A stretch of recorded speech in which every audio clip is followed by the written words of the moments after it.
In this session, we are going to discuss about the classical free electron theory, which is based on the Drude model, and it explains the properties of the metal. So to study this solid state physics, first the starting point is the metals. And in fact, to understand the properties of the semiconductors or the insulators, the basic concept that we are going to understand from the behavior of the metals, it plays a major role.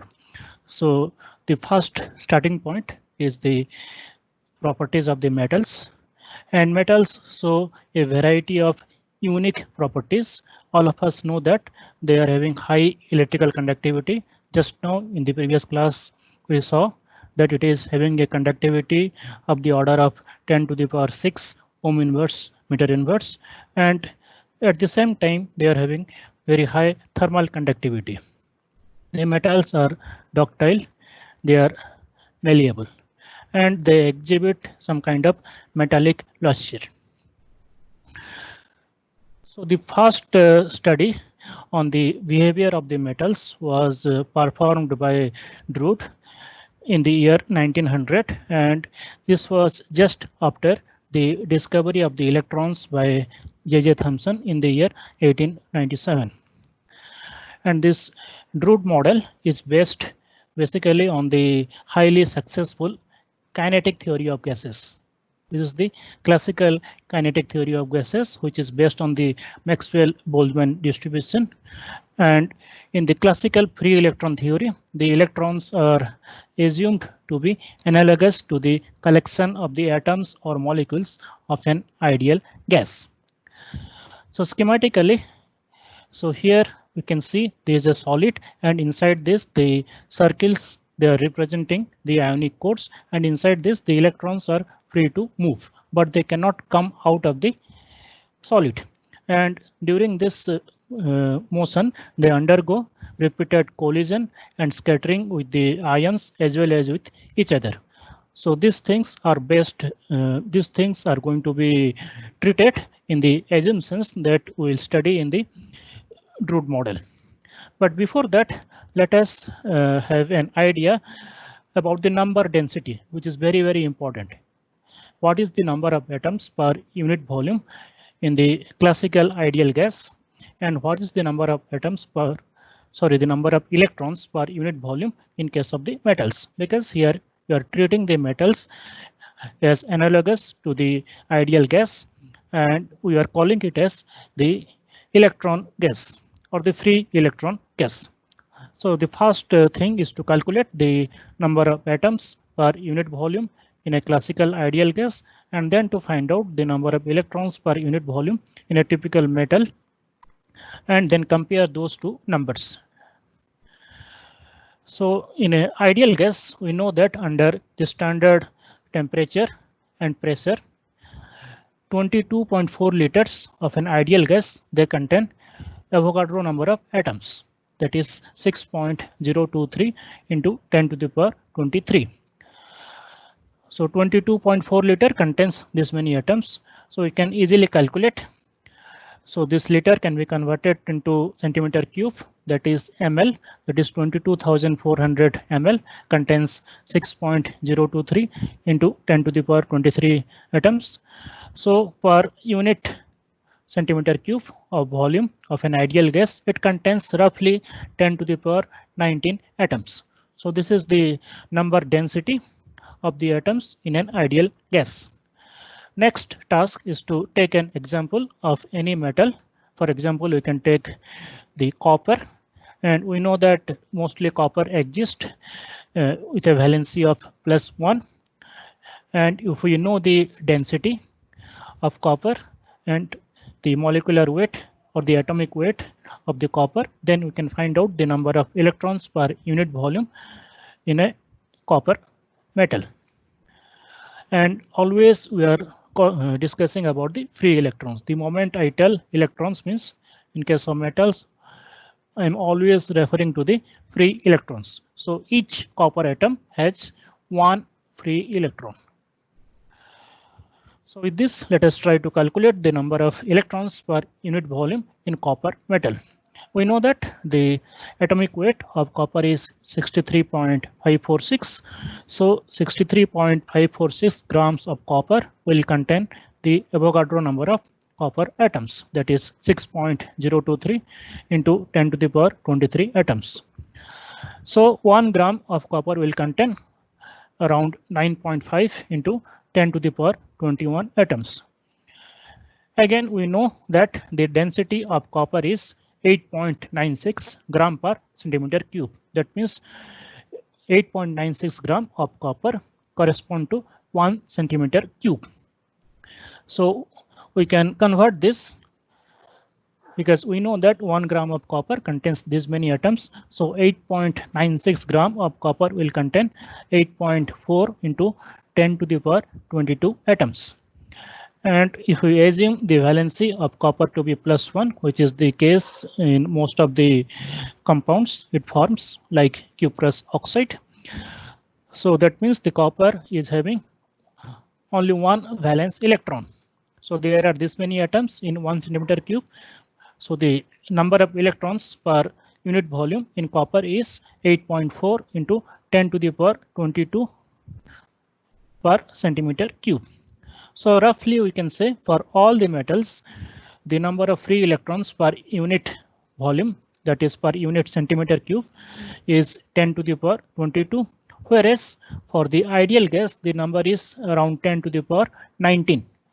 So the electrons in the electron gas, free electron gas, it is much more dense. It is 1000 times more dense than the ideal gas. And we are going to use the postulates or the assumptions that we saw in the classical kinetic theory of gases to explain the properties of the metal. So we should be ready to have some kind of contradictions of the results because the number density, there is a huge variation in them. At the outset, we can tell that all the properties of the metals or other materials may not be explained using the free electron theory because the concentration is 1000 times more than that of an ideal gas. So with this, let us straight away go to the basic assumptions that is there in the Drude model. As I told in the schematic diagram, in case of Drude model, we assume that the electrons are undergoing repeated collisions with each other, and also they undergo scattering by other electrons and the ions. And we should know the difference between the collision and the scattering. Collision means physically the entities are meeting. Scattering means they are scattered away with certain distance. And both these phenomena are occurring instantaneously inside the metal. So the electrons are undergoing collisions with each other instantaneously, and also they undergo scattering by other electrons and the ions. But we are not going to consider in detail any kind of interaction of the electrons with other electrons or the electrons with the ionic cores. That means the detailed interaction, the detailed electron-electron interaction or the electron-ion interaction, we are not going to consider. So one-to-one, we are not going to consider in detail. Rather, we are going to have an average resistive term which account for all this kind of interaction.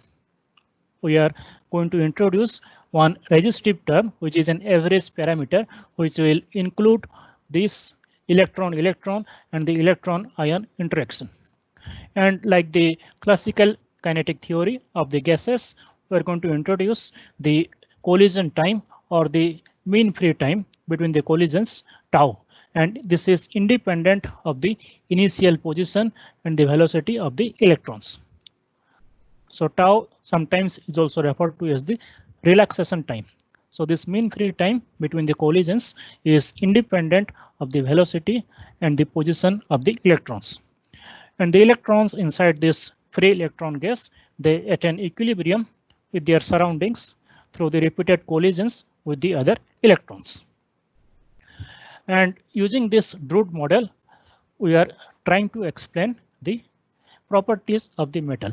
And the first task is to explain the electrical conductivity, that is the DC electrical conductivity. So now if we can go back to our general form of the Ohm's law, this is what we had seen in the previous class. This is the general form of the Ohm's law, which is independent of the dimension of the sample, where J is the current density and sigma is the conductivity and E is the electric field that is applied. And here sigma is a macroscopic parameter. That means we can observe it through experiments, but its microscopic origin can be understood by the Drude model. In fact, the Drude classical free electron model is the first attempt to investigate the microscopic origin of the conductivity. And the current that flows in a metal is due to the motion of the free electrons, and it happens only when we apply an electric field. So the current that we observe macroscopically is due to the motion of the free electrons or the conduction electrons, and they move directionally under the influence of an electric field when we apply an electric field. So let us apply an electric field capital E, and let us see what happens to one of the free electrons with a charge E. We know that the electronic charge is E, and let us focus on a single electron, and the force that is experienced by this free electron will be charge times the electric field. So the force that is exerted by the electric field on this electron is the charge E times the electric field E, capital E. Now, since the electrons, they are undergoing collisions with the other electrons, because the electron is not completely isolated, rather it is in the sea of other electrons and the ionic cores. So we have to include one resistive frictional force, which is acting in a direction opposite to the motion of the electron due to the electric field. And this resistive frictional force is having this form, where tau is the relaxation time or the collision time, and v is the instantaneous speed of the electron or instantaneous velocity of the electron, and m is the mass of the electron. And we are denoting the resistive force as Fr.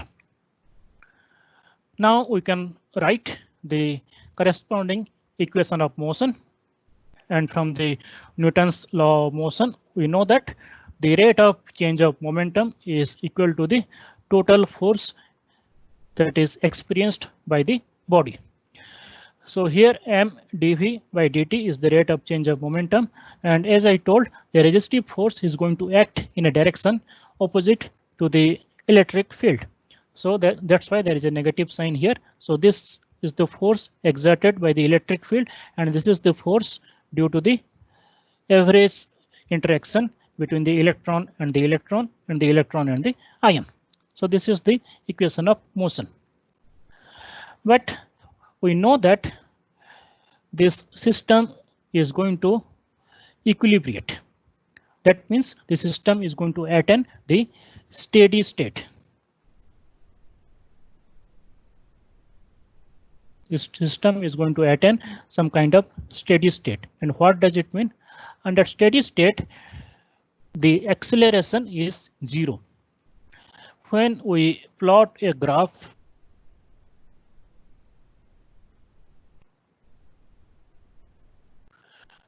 so we know that from the Ohm's law, this is a straight line, right? This is a straight line. And for a fixed potential, the voltage is the corresponding current is constant.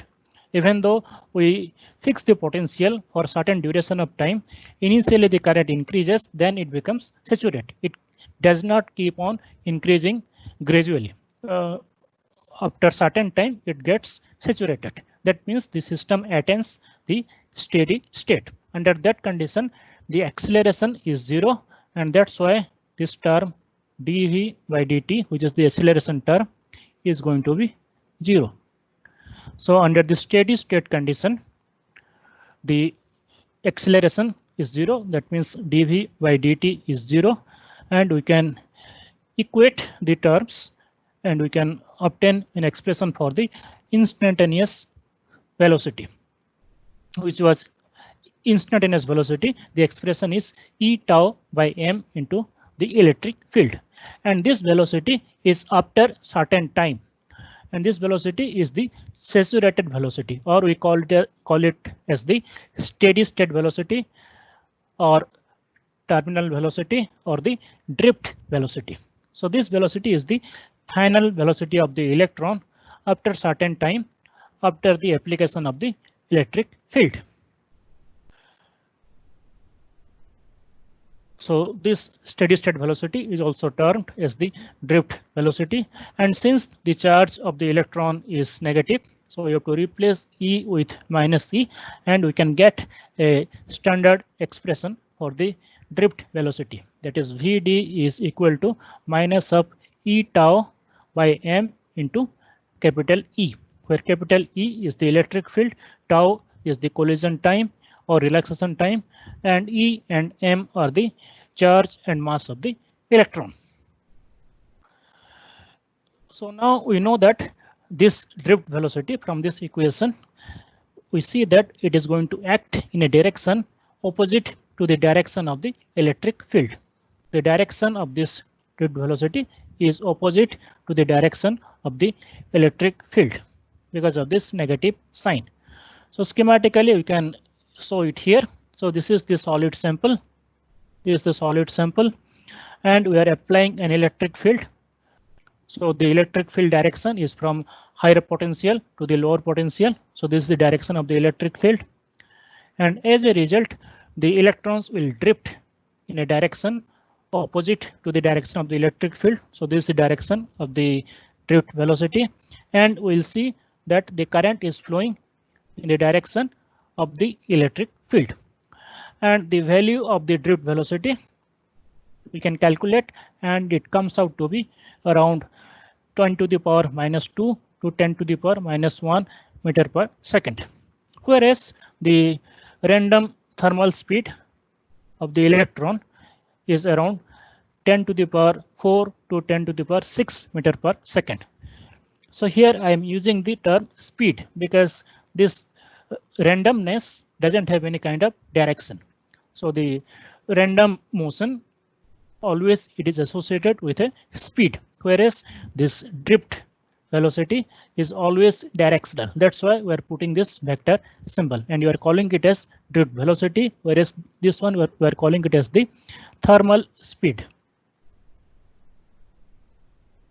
So this one is the thermal speed. Even though here the thermal speed is very high compared to the drift velocity, because of their randomness, they do not contribute to any kind of current. All the currents, they cancel each other. There is no net flow of charge from one place to other place. Whereas because of the drift velocity, there is a net flow of charge which results in the corresponding current. And the drift velocity is always superimposed over the random thermal speed. At the background, they are moving in a random manner due to the temperature, but at the top, when we apply the electric field, they move in a particular direction with a very steady velocity. So now we are having an expression for the drift velocity. Motion in this manner. So we can go back to equation of the motion as in the first slide for the Drude model that we had seen. So this equation now can be rewritten by putting the velocity terms in one side and the time terms in the other side. So dv by 1 minus v by vd will be equal to E by m into dt. So the intention is to integrate it, and when you integrate it, we'll see that this Vd term will have a solution for this Vd term, which can be written in terms of the instantaneous velocity. So let us integrate it, and when you integrate, it is of the form of dx by x, and this there is another separate function v by vd. So the integration will be minus of vd times ln of 1 minus v by vd. On the right hand side, it is simple. Simply dt is integrated over the time t. So now let us take this vd term to the right hand side, and we can rewrite it as ln of 1 minus v by vd is equal to minus of EE by m into t by vd. So now let us go to the equation of kinematics. That is the first equation that we study in class 11. That is v is equal to u plus at. So I hope all of you are aware of this equation of kinematics, where v is the final velocity, u is the initial velocity, a is the acceleration, and t is the time. So let us put this in the current context. So here, since v is the final velocity, so this will become vd, and the initial velocity rather is 0. And we know what is a is the acceleration, and t will become the total time, that is the relaxation time. So using this equation of kinematics, we can see that Vd can be written as E tau by m, because here acceleration is force divided by mass. So this is the electrical force acting on this charge E. If I divide it by the mass, I can get the acceleration. So we can get the expression for the drift velocity, that is E tau by m.